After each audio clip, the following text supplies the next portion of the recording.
আপনার passenger বউনি passenger কাছ থেকে টাকা না নিলে সারাদিন কেমন হবে, কেমন ভাবে যাবে?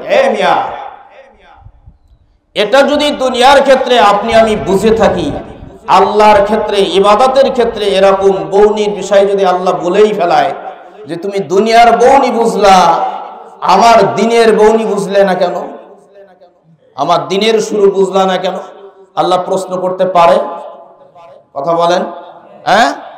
তাহলে তুমি দিনের বউনিতে দোকানের ব্যবসার প্রথমেই বাকি দিলা না, আর আমরা আজকে যে দিন শুরু করলাম ফজরের নামাজ পড়লাম না, কিয়ামতের ময়দানে যদি প্রশ্ন আল্লাহ করেই ফেলায়, কি জবাব দিবেন?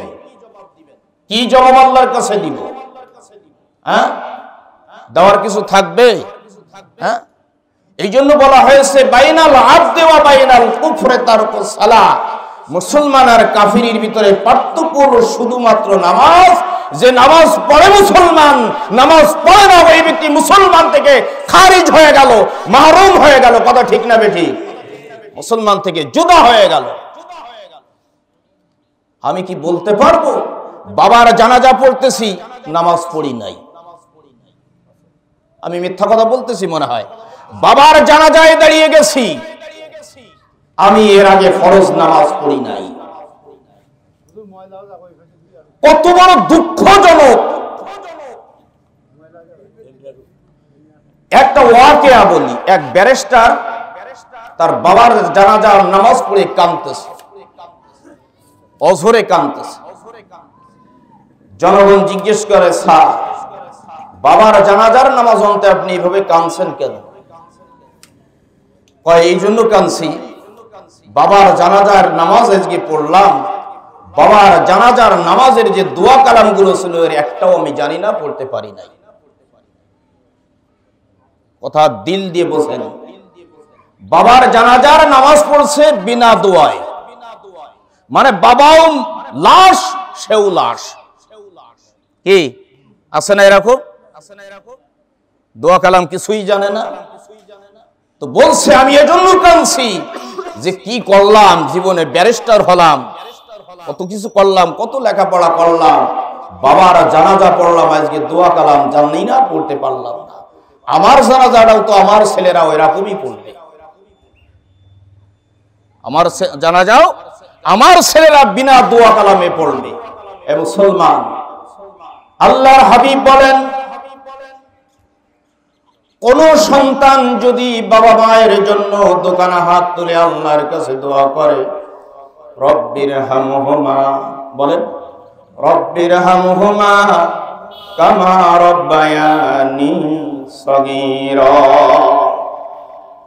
যতই বলুক না কেন আজকে বাবার কবরের পাশে যে কানবো না, চোখের পানি ফেলবো না, কিন্তু খোদার কসম আল্লাহে বলতে পারি, বাবার কবরের পাশে যায়, হাত তুলতে দেরি হয়, চোখের পানি আসতে দেরি হবে না।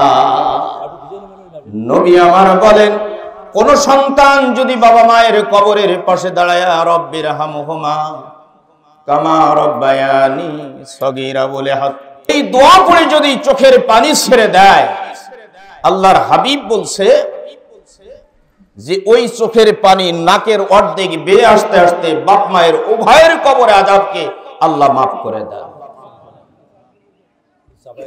আমি কি আমার বাবা মার জন্য দোয়া করেছি? কেমনে কিভাবে করতে তাও তো জানে না, কারণ ওই লোকটার সঙ্গে মসজিদের সম্পর্ক, ওলামায়ে কেরামের সম্পর্ক যোজন যোজন দূরে, বরং ওলামায়ে কেরামকে চোখেও দেখতে পারে না। আল্লাহর হাবিব বলেন, ইজা আবগাজাল উলামা ইজা আবগাজাল মুসলিমুনা উলামাহুম, তোমরা আযাবের অপেক্ষা করতে থাকো, গজবের অপেক্ষা করতে থাকো ওই সময় পর্যন্ত যতক্ষণ এই পৃথিবীর জমিনের মানুষ ওলামায়ে কেরামের নাম সহ্য করতে পারবে না, তখন তোমরা অপেক্ষা করো আমি আল্লাহ পাকের আযাব এবং গজবে। ইজা আবগাজাল মুসলিমুনা উলামাহুম, আল্লাহ নবী বলতেছেন তোমরা অপেক্ষা করতে থাকো আযাব গজবের ওই সময় পর্যন্ত যখন তোমরা দেখবে উলামায়ে কেরামের নাম বললে আর সহ্য হয় না, আছে না নাই? যারা কোন ডাকতেছে নামাজের দিকে, ঘাড় ফুরায় চলে যাও অন্যদিকে কেন? হ্যাঁ, এই জন্য আমি আগেই বলেছি, আজকে ফরজ নামাজের থেকে আমার কাছে ঈদের নামাজের গুরুত্ব বেশি। আল্লাহ পাকের হাবিব আল্লাহ পাকের পক্ষ থেকে প্রশ্ন করেন, ও সাহাবীরা, তোমরা কি আমার আল্লাহর নিকটবর্তী হতে চাও? আল্লাহর নিকটবর্তী হতে চাও? কি আমাদের এরকম আশা আছে না নাই আল্লাহর নিকটবর্তী কাছে যাওয়ার? সাহাবায়ে কেরাম প্রশ্ন করলেন, ইয়া রাসূলুল্লাহ, আমরা আল্লাহর নিকটবর্তী হতে চাই, কেমনে হতে হবে, কিভাবে হতে হবে? আল্লাহ পাকের হাবিব বললেন, ওয়াসজুদু ওয়াকতারিব, তোমরা সিজদা দাও আর সিজদার মাধ্যম দিয়ে আমি আল্লাহর নিকটবর্তী হয়ে যাও। সুবহানাল্লাহ। কিসের মাধ্যম দিয়ে? সিজদার মাধ্যম। আল্লাহর হাবিব বলেন, এই আয়াতের ব্যাখ্যা করতে গিয়ে বলেন, বান্দা যখন সিজদায় পড়ে যায় তখন আল্লাহ এবং বান্দার মাঝে কোনো হিজাব, কোনো পর্দা থাকে না, ডাইরেক্ট ওই বান্দা আল্লাহর সঙ্গে মিলে যায়, ডাইরেক্ট আল্লাহর সঙ্গে মিলে যায়। এই জন্য আল্লাহ পাক বলেন, কুল ইন্না সালাতি ওয়া নুসুকি ওয়া মাহইয়ায়া ওয়া মামাতি লিল্লাহি রাব্বিল আলামিন। আজকে কুরবানিতে দোয়া পড়া হবে। আয়াত আল্লাহ পাক বলেন, বলো, কুল ইন্না সালাতি, নিশ্চয় আমার নামাজ, নিশ্চয় আমার জীবন, আমার মরণ, আমার হায়াত, আমার কুরবানি, যা কিছু করি সব কিছু আল্লাহ তোমার জন্য করি, আমি মানুষকে দেখানোর জন্য কোনো ইবাদত করি না। আছে অনেকে কুরবানি না দিলে কেমন হবে, কি আছে না নাই? এবার জান ইতিহাস বলতে চাই না, রমজান থেকে এই পর্যন্ত কুরবানি সম্পর্কে আলোচনা এখন অব্যাহত। এই মসজিদে সর্বপ্রথম কুরবানি করেছেন হাবিল আর কাবিল। তৎকালীন যুগে কোরআনে কারীমের ভিতরে দেখবেন, খুলে দেখবেন, যে ব্যক্তির কুরবানি আল্লাহ রাব্বুল আলামিন মকবুল করত, কবুল করত, ওই ব্যক্তির কুরবানি কবুল হওয়ার কারণে আল্লাহ পাক আসমান থেকে এক ধরনের আগুন নামাই দুনিয়ার জমিনে নামাতেন। এক ধরনের আগুন দুনিয়ায় আসতো, যে আগুনে এসে যার কুরবানিটা কবুল হয়ে গেছে ওই ব্যক্তির কুরবানিটা ওই আগুনে খেয়ে ফেলতো, পোড়ায় দিত। লোকটা ধারণা করত, মানুষ বুঝতো আমার কুরবানি আল্লাহর দরবারে কবুল হয়ে গেছে। বন্ধু হে আমার, আজকে যদি ওই পন্থা দুনিয়ার জমিনে বলবৎ থাকতো, কে মুনাফিক, কে মুমিন, কে পাকা মুসলমান, এটা ভেরিফিকেশন হয়ে যেত না, যেত না। তুমি কয় নম্বরে মুসলমান এটা ভালোভাবে জাস্টিফিকেশন হয়ে যেত। কিন্তু আল্লাহ রাসূলের দোয়া, এই জন্য আল্লাহর হাবিব বলেন, মান সাল্লা ইউরাই ফাকাদ আশরাকা ওয়া মান সামা ইউরাই ফাকাদ আশরাকা। আল্লাহর হাবিব বলেন, যে ব্যক্তি মানুষকে দেখানোর জন্য নামাজও পড়লো, ওই নামাজ হলো না, ফাকাদ আশরাকা, ওই ব্যক্তি যেন একটা শিরিক করে বসলো। কি করে বসলো? নামাজ পড়তে আসছি অথচ হয়ে যাচ্ছে কি শিরিক। কেন? শিরিক তো দুই প্রকার, শিরকুল আসগার, শিরকুল আকবার। আল্লাহর নবী বলেন, এ মুসলমানেরা তোমরা শুনে রাখো, শিরকুল আসগার এমন একটা জিনিস যে শিরিকের দ্বারা মানুষ বেঈমান হয় না, ঈমান চলে যায় না, কিন্তু মানুষের আমল শূন্য হয়ে যায়। কিরকম আমল শূন্য হয়ে যায়? মানে আপনারা যারা গাড়ি চালান, আমরা যারা গাড়ি চালাই, অনেক সময় গাড়ি চালাতে চালাতে গাড়ির টায়ারের হাওয়া কম হয় না? কি কথা কন না কেন? হয়। কারণ কি? মেকারের কাছে নিয়ে গেলে কয় লিক ঠিক কিছু হয় নাই, তাহলে চূড়া লিক হয়েছে। কি হয়েছে? চূড়া লিক হয়েছে। আমার কথা কি বোঝা যাচ্ছে?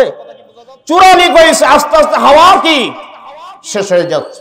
মানুষ এত নামাজ পড়বে, এত কুরবানি দিবে, এত রোজা রাখবে, কিন্তু শিরকুল আসগার থাকার কারণে ওই ব্যক্তির নামায় আমলে কিয়ামতের ময়দানে দেখবে আমার কুরবানি নাই, আমার নামাজ নাই, আমার রোজা নাই, আমার দান সদকা কিছুই নাই, কারণ ওই লোকটা গোপন শিরকের ভিতরে লিপ্ত ছিল। কথা ঠিক না বেঠিক? আমার আল্লাহ পাক বলেন, ফামান কানা ইয়ারজু লিকা রাব্বিহি ফালইয়ামাল আমালান সালিহা ওয়ালা ইউশরিক বিইবাদাতি রাব্বিহি আহাদা। তোমরা যদি দেশ ও জলপথের লোকেরা শুনে রাখো, তোমরা যদি আমার আল্লাহর সঙ্গে সাক্ষাৎ করতে চাও, দেখা করতে চাও, দুইটা কাম তোমাদের করা লাগবে। কয়টা কাম? জোরে কর, জোরে কর। দুইটা কাম করা লাগবে। এক নাম্বার, ওয়ালাউ আন্না, আল্লাহ পাক বলেন অপরাধে বলেন ওয়ালাউ আন্না হালাল কুরআমানু, এক নম্বরে তোমরা ঈমান আনবা আল্লাহর প্রতি, আল্লাহর পরে ঈমান আনবা, আর ঈমান আনার নীতিগুলো অবলম্বন করবা এবং শিরিক মুক্ত জীবন যাপন করবা। আমার আল্লাহ পাক বলেন কিয়ামতের ময়দানে তাহলে তোমরা আমি আল্লাহর সাক্ষাৎ পেয়ে যাবা। শিরিক মুক্ত ইবাদত। আর শিরকুল আকবার কি? সংক্ষেপে বলছি, শিরিকুল আকবার এই শিরিক বড় মারাত্মক শিরিক। গাছের কাছে সিজদা করা, পীরের পায়ে সিজদা দেওয়া, গাছের পীরের নামে মানত করা, এগুলো শিরিক না? কি কথা বলেন না কেন? এরকম লোক আছে না নাই? আর ছেলে হয় না, গাজির গান দিলে ছেলে হবে। কি আছে? গাজির গান না দিলে ছেলে ভালো হচ্ছে না। এগুলো সব শিরকুল আকবার, সব শিরিক আকবার। এই শিরিকের দ্বারা মানুষের ঈমান চলে যায়, বেঈমান হয়ে যায়, কাফির হয়ে যায়। এরকম লোক বুঝি মুসলমানের ভিতরে নাই? হ্যাঁ, এই জন্য আমার আল্লাহ বলেন, বান্দারে তুমি নামাজ পড়বা, মান সাল্লা ইউরাই ফাকাদ আশরাকা, মানুষকে দেখানোর জন্য নামাজ পড়ো না, কারণ মানুষের দেখানোর জন্য যদি নামাজও পড়ো, ওই নামাজ না, ওটা শিরিক। এই শিরিক থেকে তোমরা হেফাজত থাকো, এই শিরিক থেকে ফিরে আসো। এবং যখন আমার কুরবানি থেকে আমি কি শিক্ষা নেব?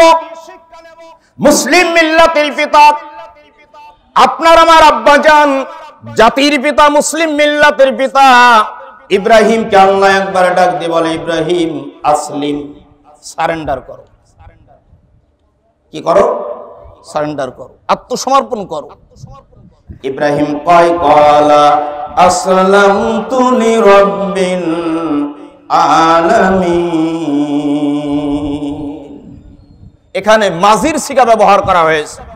যারা উলামায়ে কিরাম আছে তারা বুঝবে, মাজির সিগা বলতে বুঝাইছে আল্লাহ তুমি বলছো আসলিম, সারেন্ডার করো, আমি অনেক আগে আত্মসমর্পণ করেই ফেলছি। সুবহানাল্লাহ, আমি অনেক আগেই করেছি। ক্বালা আসলামতু লিরাব্বিল আলামিন, আসমান আর জমিনের মালিকের কাছে আমি আমার মাথাখানাকে নত করে দিয়েছি। আর আমাদের জামানায় কয়, ভাই চলো নামাজ পড়ে আসি। নামাজ পড়বো কেন? হ্যাঁ বন্ধুগণ, আমার আল্লাহ পাক প্রতিদিন 5 বার আপনাকে ডাকে। কে ডাকে? কে ডাকে? হাইয়া আলাস সালাহ, এটা কি মুয়াজ্জিনের কথা না আল্লাহর কথা? হ্যাঁ, আল্লাহ ডাকতেছে। আপনার বাড়িতে একটা মোবাইল, আপনার পকেটে একটা মোবাইল আছে, আপনার কোন আপনজন মোবাইলে রিং করছে, মোবাইলে কল করছে। এ বন্ধু, দূরে থাকলেও, যত দূরে থাকেন না কেন, আপনি ফোনটা রিসিভ করতে পারেন নাই। বাইরে থেকে এসে দেখেন একটা মিস কল উঠে আছে মোবাইলে। ওই মোবাইল এখন দেখছেন যে কে আমার মোবাইলে মিস কল দিল, কল দিল। দেখছেন আমার আপন বন্ধু, রিলেটিভ, ক্লোজ বন্ধু একজন ফোন দিয়েছে। আপনার মন ব্যতিব্যস্ত হয়ে যায়, আমার মন ব্যতিব্যস্ত হয়ে যায়। আমার বন্ধুর সঙ্গে কথা বলতে হবে, বন্ধু কি চায়, কি বলতে চায়, এটা শুনতে হবে। এ মুসলমান, তোমার আমার বন্ধুর নাম কি? জোরে কও আল্লাহ। জোরে কান কে? জোরে কান কে? আমার আল্লাহ বারবার ডাকে দিয়ে কয়, হাইয়া আলাস সালাহ, হাইয়া আলাল ফালাহ, বান্দা আয় কল্যাণের দিকে আয়, নামাজের দিকে আয়। কত কামাজ সালা, নামাজ কায়েম হয়ে গেছে, আর সময় দেওয়ার সময় নাই। বান্দা আয়, সিজদা দে, চোখের পানি ফেল। বান্দা তুই যত গুনাহ করেছিস না কেন, আমি বলবো বান্দা যখন একটা সিজদা দিয়ে চোখের পানি ফেলায়া ডাকে দেয় সুবহানা রাব্বিয়াল আলা, আমি আল্লাহ পাক বললাম বান্দা যখন সিজদা দিয়ে চোখের পানি ফেলায়া কান্দে আর দোকানে হাত তুলে আসমানের দিকে যখন হাত তুলে যখন আল্লাহর দরবারে কান্দে, তামাম জিন্দেগির গুনাহগুলো আমার আল্লাহ পাক গুনাহগুলো পরিবর্তন করে ওই নেকি দিয়ে পরিবর্তন করিয়া দেয়। পারে না? পারে না? গুনাহগুলো নেকি বানাতে পারে না? বান্দা এ দিক কয়টা? দিক আমি আমার বিভিন্ন আলোচনায় বলে থাকি, দিক কয়টা? 6টা। হ্যাঁ, এখানে যেহেতু বলা হয়েছে এই জন্য বলতে পারলাম। দিক আমরা অনেকে বলে থাকি 4টা। ভাই কোন দিক? বলে ডাইনে বায়েন বামে সামনে পিছনের দিক, 4টা দিক। আমি বলি না বাজান, আমার এক মুসাল্লি বলেছে দিক 6টা। দিক হলো 6টা। এই জন্য আপনারা লক্ষ্য করে দেখবেন হাদিস শরীফের ভিতরে পড়েছি আল্লাহু আকবার, আল্লাহু আকবার, আল্লাহু আকবার, আল্লাহু আকবার। মুয়াজ্জিন প্রথমে আল্লাহু আকবার কয়বার বলে? জোরে কোন। লাস্টে কয়বার বলে? এটা হাদিসের ঘোষণা। দিক হলো 6টা। তার মানে হলো বান্দা তুমি ডাইন থেকে গুনাহ করেছো, বাম থেকে গুনাহ করেছো, সামনে থেকে গুনাহ করেছো, পিছন থেকে গুনাহ করেছো। এই গুনাহ করে তোমার জীবনটাকে বরবাদ করে ফেলেছো, নষ্ট করে ফেলেছো। বান্দা এখন তুমি সিজদা দিয়ে চোখের পানি ফেলায়া আমি আল্লাহর কাছে মাথাটা নত করে চোখের পানি ফেলায়া ডাক দাও সুবহানা রাব্বিয়াল আলা, আর হাত তুলে বলো রব্বানা যালামনা আনফুসানা ওয়া ইল্লাম তাগফির লানা। আমার আল্লাহ পাক বলেন তোমার জিন্দেগীর সকল গুনাহগুলো আমি আল্লাহ পাক মাফ করে দিব। পারে না? পারে না? শুধু মাফ করবে। ওয়া ইউবাদদিলুল্লাহু সাইয়্যাতিহিম হাসানা ওয়া কানাল্লাহু গফুরার রহিমা। আমার আল্লাহ পাক বলেন গুনাহের জায়গাগুলো আমি নেকি দিয়ে পরিবর্তন করে দিলাম। জোরে কোন সুবহানাল্লাহ। এ বাজান, মায়ের সঙ্গে নাফরমানি করেছে সন্তান, বাবার সঙ্গে নাফরমানি করেছে, ভাই ভাইয়ের সঙ্গে নাফরমানি করেছে। আজ পর্যন্ত কোনো মানুষ কি বলেছে ছেলেকে বাবা মা বলেছে বাবা আয় তোরে মাফ করে দেই? কথা কন না কেন? বলেছে? বাবা ডাক দিয়ে বলেছে বাবা আয় তোরে মাফ করে দেই? ভাই ভাইকে বলে নাই, বন্ধু বন্ধুকে বলে নাই বন্ধুরে আয় তোকে আমি মাফ করে দেই, এ কথা বলে নাই, কেউ বলে নাই, দুনিয়ার কেউ বলবে না। কিন্তু আমার আল্লাহ পাক ডাক দিয়ে কয় কুল ইয়া ইবাদি, এ বান্দাই, এ বান্দাই আল্লাযিনা আসরাফু আলা আনফুসিহিম লা তাকনাতু মির রাহমাতিল্লাহ। বান্দারে গুনাহ করেছিস, অপরাধ করেছিস, আমার নাফরমানি করেছিস, সীমা লঙ্ঘন করেছিস, বান্দা লা তাকনাতু মির রাহমাতিল্লাহ, তুই আমার রহমতের সীমা জানিস না, জানিস না, জানিস না। সারা বছর নামাজ পড়িস নাই, আজকে ঈদের ময়দান থেকে তুবু ইলাল্লাহি তাওবাতান নসুহা, নসুহার মতো তওবা করে যার জীবনে কোনোদিন নামাজ ছাড়বি না, আমি আল্লাহ পাক তোর পিছলি জিন্দেগীর গুনাহগুলো মাফ করে দিব। পারে না? পারে না? পারে। এই জন্য আমার আল্লাহ পাক ডাক দিয়ে কয় কুল ইন্না সালাতি ওয়া নুসুকি ওয়া মাহইয়ায়া ওয়া মামাতি লিল্লাহি রাব্বিল আলামিন। বলো আমার নামাজ, আমার জীবন, আমার মরণ, আমার হায়াত, আমার কুরবানি, আমি যা কিছু করি বান্দা সব কিছু আল্লাহ তোমার জন্য করি। আমি মানুষকে দেখানোর জন্য কোনো ইবাদত বন্দেগী করি না। কি কথা ঠিক না? ঠিক। আমি এখানে আসছি কাকে খুশি করার জন্য? সবাই নিয়ত কি একই রকম? হ্যাঁ, কুরবানি দেবো কাকে খুশি করার জন্য? আল্লাহকে খুশি করার জন্য। যেহেতু আমার জীবন, আমার মরণ, আমার হায়াত, আমার কুরবানি সব তো আমি আল্লাহর। আমি গোলাম কার? জোরে কোন, কার গোলাম? মা খলাকাতুল জিন্না ওয়াল ইনসা ইল্লা লিয়াবুদুন। আল্লাহ পাক বলেন বান্দারে তোকে তো আমি আমার গোলাম বানাইলাম। আমার গোলাম, আমার গোলাম। আর আমার গোলাম নামাজ না পড়ে থাকতে পারে না, আমার গোলাম বেনামাজি হতে পারে না। কোরআনে হাকিমের ভিতরে আল্লাহ পাক ওই কথাই কোট করেছেন। আল্লাহ পাক হাসরে আল্লাহ পাক রূহের জগতে ডাক দিয়ে বললেন উসজুদ লি আদম, তোমরা আমার আদমকে সিজদা করো। কারে সিজদা করো? কথা কয় না। আদমরে সিজদা করো। অর্ডার কার? কার অর্ডার? আল্লাহ। ফাসাজাদু ইল্লা ইবলিস, সকলেই সিজদা করলো না একজন, কে? কে? ইবলিস। আচ্ছা, এই আয়াতটা কোরআন শরীফের ভিতরে আছে তো না নাই? এখনো আছে, এখনো আছে, কিয়ামত পর্যন্ত থাকবে তো। হ্যাঁ, মনে হয় নেহালপুর এই এলাকার কোরআন শরীফে নাই, নাউজুবিল্লাহ। না আছে? আল্লাহ পাক বললেন ইবলিস সকলেই সিজদা করলো। ভাই জিজ্ঞেস করলো, এ তুই কি করলি, সিজদা করলি না কেন? কি হয়েছে কেন?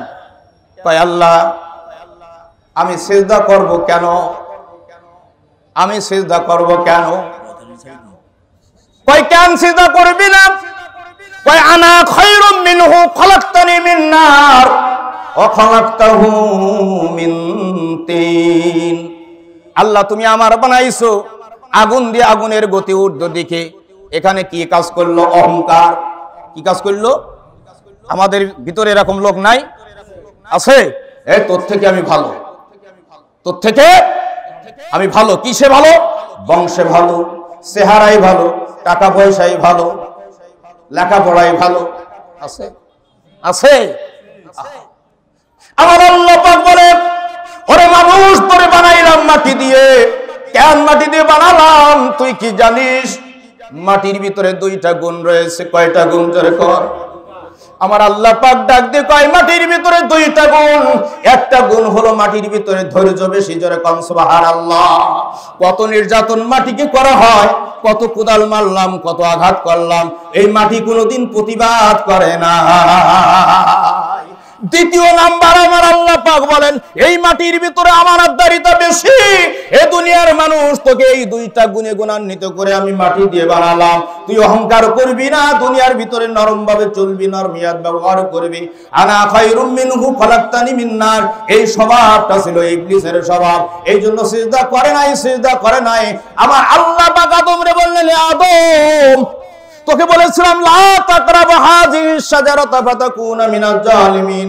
লা তাকরাবু হাযিহিস শাজারা, খবরদার খবরদার ওই গাছের কাছে যাবি না। কেন গেলি? কেন গেলি? আদম কয় আল্লাহ রব্বানা, বলেন রব্বানা যালামনা আনফুসানা ওয়া ইল্লাম তাগফির লানা ওয়া তারহামনা লানাকুনান্না মিনাল খাসিরিন। রব্বানা, হে আমার প্রতিপালক, জলাল্লাহ আমি জুলুম করে ফেলেছি। আনফুসানা, আমার নিজের আত্মার পরে, নফসের পরে আমি জুলুম করে বসেছি। ওয়া তারহামনা, মাবুদ গো তুমি আমার উপরে দয়া করো। এটা হলো জ্ঞানী ব্যক্তিদের কথা। কিন্তু উনি তো বলে নাই কেন বানাইলে আল্লাহ, আমাকে নিষেধ করলে কেন? কেন বলছিল না? বলে নাই। বলে আমি রব্বানা জালামনা, আমি জুলুম করে বসেছি, অত্যাচার করে বসেছি। এবাজান এই কথা যখন বলল, আল্লাহ পাক রব্বুল আলামিন ডাক দিয়ে কয় ইবলিস ফাখরুজ মিনহা ফাইন্নাকা রাজিম। বের হ, বের হ, এখানে আর থাকা যাবে না, এখানে আর বসা যাবে না, অপেক্ষা করা যাবে না। ইবলিস তখন একটা কথা বলছিল, আল্লাহ যার কারণে আমার জীবনের আমলগুলো বরবাদ হলো, নষ্ট হলো, আমাকে সময় দাও, সুযোগ দাও, আমাকে শক্তি দাও, আদমের রক্তের সেরায় সেরায় এবং তাদের সন্তানের রক্তের সেরায় সেরায় ঢুকে জীবনের আমলগুলো বরবাদ করে দিব। আল্লাহ তুমি আমাকে সময় দাও, সুযোগ দাও। আমার আল্লাহ পাক বললেন, হে আদম, এই ইবলিস তোকে সেও সুযোগ দিলাম, সেও পাওয়ার দিলাম, কিন্তু শুনে নে, ইল্লা ইবাদাকা মিনহুমুল মুখলাসিন, আমার একনিষ্ঠ বান্দা, আমার মহব্বতের বান্দা, আমার আদরের বান্দা যারা হবে তাদের ব্যাপারে তুই বলো দুর্বল থাকবি, তাদের তুই কিছু করতে পারবি না। আছে না নাই? ইবলিস তো সকলের কাছে জায়গা পায় না। হ্যাঁ, কাউকে ফজরে ঘুমায়া দেয়, কাউকে ফজরে ডেকে দেয়। এটাই হলো ও মুসলমান, মুসলমানিত্বের আলামত।